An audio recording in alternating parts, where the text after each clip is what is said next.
Finally एवढ्या दिवसात झालं माझी तयारी चालू गावाला जायचं गावाला जायचंय. आता मी डिलिव्हरीसाठी गावाला निघाली. एवढ्या सगळ्या बाग आहेत कारण 2-2.5 महिने तर काय आता मी पुण्यात रिटर्न येणार नाही.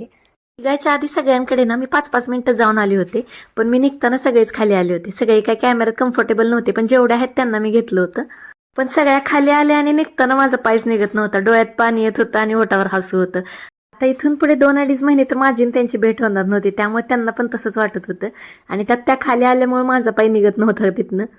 जसं मी म्हणते ना, माझ्यावर देवाचा थोडा जास्तच आशीर्वाद आहे. माझी रक्ताची नाती माझ्यासोबत तर आहेतच, पण माझी ही मनाची मैत्रीची नाती खूप आहेत आणि त्यांचं स्थान माझ्या आयुष्यात खूप आहे. जसं की ह्या सगळ्या माझ्या मैत्रिणी आणि तुम्ही सगळे यूट्यूब फॅमिली, तुम्ही रोज कमेंट करत असता, मी रिप्लाय देत असते. त्यामुळे मला असं वाटतं की आपण रोज भेटतोय, म्हणजे तुम्ही माझ्या फॅमिलीचा भागच आहे असं नेहमी वाटत राहतं. आणि सेम तसंच आता मी माझ्या सासरी जाणार होते, पण तिथं जायच्या आधी माझं मनाचं अजून एक जवळचं नातं म्हणजे त्रिवेणीताई आणि जयंत दादा, तर आधी मी त्यांच्याकडे जाणार होते. तिथे एक दिवस थांबून मग मी माझ्या घरी जाणार होते. त्रिवेणीताईला भेटल्यानंतर एवढं भारी वाटत होते. तिथे काही मी व्लॉगच घेतला नाही. त्रिवेणीताईच्या चॅनेलवर येईल तो व्लॉग, त्रिवेणी जगताप व्लॉग्स म्हणून आहे चॅनेलचं नाव. काही जेवण झाल्यानंतर आम्ही निवांत मेहंदी काढत बसलेला हवेला.